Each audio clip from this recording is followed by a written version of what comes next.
नमस्कार। Base metal weekly outlook में आपका स्वागत है। बेस मेटल की अगर हम बात करें तो पूरे बेस मेटल में हमने कहीं न कहीं गिरावट का ही रुख कंटिन्यू होते हुए देखा है। सबसे पहले अगर हम बेस मेटल में कॉपर की बात करें तो जिस ढंग से मार्केट में जंप आया था 740 के ऊपर प्राइसेस सस्टेन नहीं कर पा रहे और करीबन पौने 2% की गिरावट के साथ मार्केट 732 के करीब ट्रेड कर रहा है। ऐसा ही कुछ हाल जिंक, लेड और एल्यूमीनियम में भी हमने देखा जहाँ पे आधे से पौने % की गिरावट पूरे बेस मेटल पैक में हम पड़ते हुए देख पा रहे हैं। सबसे बड़ा कारण रहा है चाइना के जो कंज्यूमर सेंटिमेंट्स के नंबर्स आए हैं या अगर हम बोले इंपोर्ट एक्सपोर्ट के नंबर आते हैं वो कहीं ना कहीं काफी खराब आता हुआ दिखाई दिया। वहीं डॉलर इंडेक्स में भी जो तेजी है जिसके चलते पूरे बेस मेटल पैक पे हमने एक दबाव आते हुए देखा है।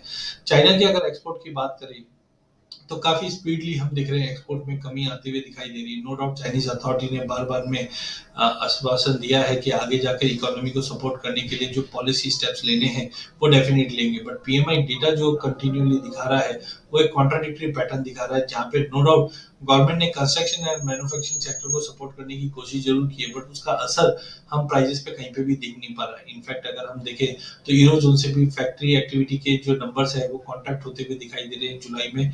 चाइना के अंदर भी हमने देखा प्राइवेट पीएमआई के जो नंबर है वो पहली बार अप्रैल के बाद गिरते हुए दिखाई दे रहे हैं। वाईटीडी की अगर हम बात करते हैं तो कॉपर के अंदर इंपोर्ट है वो लगभग 10% से ज्यादा का गिरावट दिखा रहा है।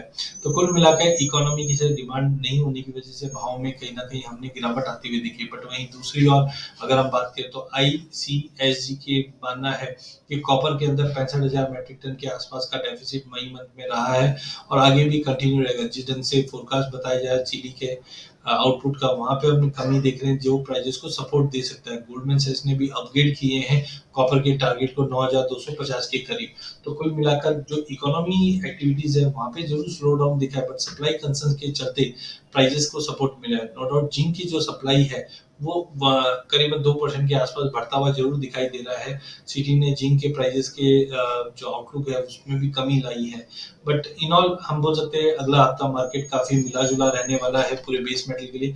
सबसे पहले अगर कॉपर के आउटलुक की अगर बात करें तो कॉपर में हमें लगता है प्राइजेस में लोअर लेवल पे एक बाउंस वापस कंटिन्यू रह सकता है।